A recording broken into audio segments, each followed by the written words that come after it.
stuff like that. Not to take anything away from Roy, man. That guy's great, but he's actually going to be there for a long time. So if he loses here, he loses. That's it. He's going to keep going on. You know what I mean? He's not just going to drop him like that. As for Miracle, you know, he says this is going to be his last time. But if he does win, it might motivate for him to keep going. I mean, look forward to that too as well. We're going to see whether Joe Rogan actually gets it out of him. Guys, we tried keeping it under 10 minutes, but it's fucking possible, obviously. Wait, is it up to 15? I don't think so. I think YouTube's real pinching. I don't know, man. I mean, I'm sorry, not YouTube itself, but no, seriously. The limit for YouTube. The limit is very pinching. I'm sticking to that. YouTube is badass. I mean, we love it, man. It's great to be able to put our videos out there and then see other videos from people. It's great, but we gotta face it. We gotta face it and say, you know, like, we just wish we had more time, but I think we're doing pretty damn good today. Dude, Congo. I hope Congo fucks this guy up. Here we go. Before they even touch gloves, I hope he fucking thinks. Matt. We got Czech Congo up against Matt Mitrione, and I want to get your take on why you don't like Czech Congo so much, Rene. I love Czech Congo. I'm talking about Matt. Oh, you want Matt Mitrione to get his ass kicked? Yeah, dude. Wow. Okay, this is for the heavyweight division. Another big time fight, guys. Just like believe me, by the way, believe me when I tell you, yes, Crow Cop and Nelson is gonna end with a knockout. I hope it's Crow Cop that wins, but I think Nelson, God, with Crow Cop's chin, it's just not what he used to be. But I'll tell you this for sure, someone's getting knocked out. In this fight, someone's getting knocked out again. So if you like knockouts, this is going to be like watching an Ultimate Knockouts DVD. I'm not kidding you. And oh my God, this fight's definitely going to end with a knockout. Congo has been known to clip people. He rocked Cain Velasquez twice. Not a lot of people have done that. Cain Velasquez is actually this guy right here, the heavyweight champion. Great of the heavyweight UFC. champion. Rene, he rocked him twice. Yeah, I remember that. That's crazy. That's before this guy became a striker. Now he can knock out a lot of people, and he probably would have beat Congo too, man, because he could take it to the ground. And that's what he did in the first fight. But he also has knockout power now. Congo almost knocked him out twice. Mitrione has heavy hands. Do you remember the fight where Congo got rocked against Pat Barry? Remember that HD? We watched it here with was it Marisa and Romeo? Oh yeah. We were watching it here. Remember, he almost got knocked out twice or 3 times. Yeah, he got rocked. And then he got back up and he catches Barry. Barry gets knocked out. Code. Both of these guys can knock the other guy out. To me, guys, I'm gonna be completely honest here. Congo is a good striker. Supposedly, he has the 3rd best accuracy. Like, nobody's ever landed more punches than Congo. Or he's like 3rd in the UFC. I think Anderson Silva has to be the 1st. But he's 3rd as far as landing his strikes. I was about to say that I think he's slow as hell. I don't remember seeing any of that shit. He's a good striker, but he's slow sometimes too, man. Mitrione's a fast keep that in mind. When you guys watch this, you know, or whatever, just in future reference, we'll keep that in mind. Especially when we're going to start watching it. Exactly. I'll be watching you, Congo.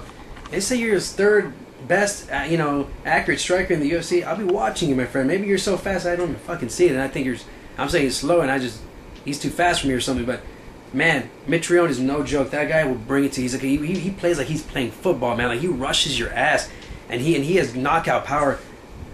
From what I remember, I don't remember Congo being that fast, and that's why I got to go with Mitrione, because I think he's faster. I think he's got the power. They both have the power, but I think Mitrione, the speed is going to be the key here. And I mean, being a former football player, he should be able to take him down. But this is the biggest test of Matt Mitrione's career, though, too. So, what do you think? What do you think, Rene, man? I'm going to have to go with Congo, man. I'm going to go with Congo because not because I don't like Matt. I mean, it's not just that. It's just that Congo's someone you can't really underestimate as well either. No. I didn't know anything about that whole 3rd place and accuracy of hitting and stuff, or isn't that something? Slow. I have to watch it again. We're going to watch it today, see what's up. You can take more notes and probably go over what we just reviewed, everyone. I'm going to have to go with Congo, and I'm hoping 1st round, man. Just fuck him up, knock him out. I'm thinking too fast and pissed off. I'm going for maybe 1st, fuck that. I'm going to go change it back to 1st knockout. Go ahead, Joe. Yeah, man, I think it's going to be great. But I have to go with Mitrione. I think he's going to knock him out. And this is going to end the 1st round, fellas. They're going to be swinging for the fences. They have their punches are too hard and a lot of impact. So, yeah, someone's going to go down like a tree. And I think that Mitrione's going to win. Is he breathing or holding his stomach in? Or? I have no idea, but here we go, guys. Man, this is one of the best damn main events of all time. Yeah. And I'm not even joking. And then I'm going to kill you, and I'm going to kill you to the death. And I'm not even joking. That's fine. Yeah, but seriously, yes. 14 minutes, we're going to pass that 15 mark. Yeah, I know. You know what, man? We're just going to have to split this into 2, guys. I'm sorry, but that's just the way it is. But It's already been too much. Penn versus Diaz, BJ Penn versus Nick Diaz. Both these guys have a history. They've trained together, and I thought that was true. It was confirmed yesterday at the weigh-ins that they have trained together. BJ Penn, however, though, guys, has a history. A lot of people don't know this. But BJ Penn, he did get his black belt in jiu-jitsu from the Gracies. However, after that, and I believe he got it from, I forget it, guys, it's going to take it even longer, but he did get it from, I think it was Ralph Gracie. Well, he ended up going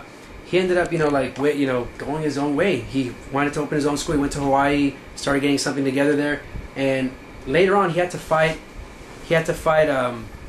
what's that guy's name? The one that calls himself the most handsome Gracie? Henzo Gracie. Yeah. He fought Henzo Gracie in Japan. He ended up beating him up. A lot of the Gracies took that very personal. They didn't take it like... They usually do, man. No, I'm talking about the... They call him a traitor. They refer to him as a traitor because he learned the jiu-jitsu from Gracie's, and he went and he made it his own. So a lot of people don't like it that he did that. And of course, Nick Diaz is all about the Gracies, man. Every time he wins, he's all, "I'd like to thank my team, Caesar Gracie." Team Gracie, always, man.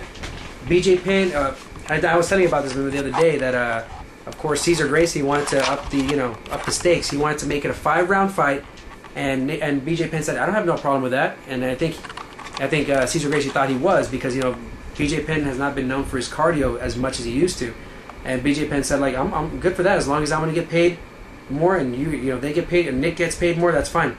Well. Caesar Gracie, and he said, and if Caesar Gracie wants to pay me, he can pay me then. That's fine. As long as I get paid more, I'll do it. So it's going to be a 3-round fight, though. It's going to be a 3-round fight. But however, man, Penn also said, like, hey, man, if Caesar Gracie wants to step in the cage with me, I'll be glad to step in the cage with him. That's when I think it got personal. And I think Nick Diaz, you don't talk shit about, I'm sorry, but if you talk shit about the Caesar Gracie family or the school, it's like talking to him. Even though these guys have a lot of respect for each other, they do, by the way. It's nothing personal. It's a little bit more personal now, and then especially at the weigh-ins where you saw it. I saw it. That's true. Oh, yeah, that shit got pretty intense. It did, man. They were like this, Yeah. I mean, head to head. Yeah, but it was in their faces. It's just that it's not really. It's not honestly. I don't think it's that fair on BJ Penn because he came into the fight just for the fight. That's it. True. And then that Caesar Gracie. Yep. He goes in and he says that little number. When it's just been a fight, there's no way Dana White's going to be like, well, you guys want 5, we're going to give you 5. It's supposed to be professional, It's only going to be 3 rounds. And Dana said he would give him 5, though. Oh, no, I have no problem. He was like, as long as it's okay with them. But he goes, but listen, you guys, you got to understand that these guys were preparing for a 3-round fight, not a 5-round fight.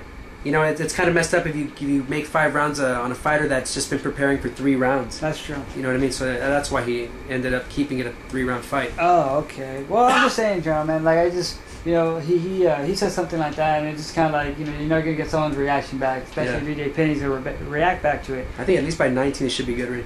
Yeah, all right. Because it'll be half and half. So I'm just saying, man, like, I just think that, Caesar Gracie opened his mouth or did it on Twitter, and we're glad he's up to date with all of us. This will be a great fight, guys.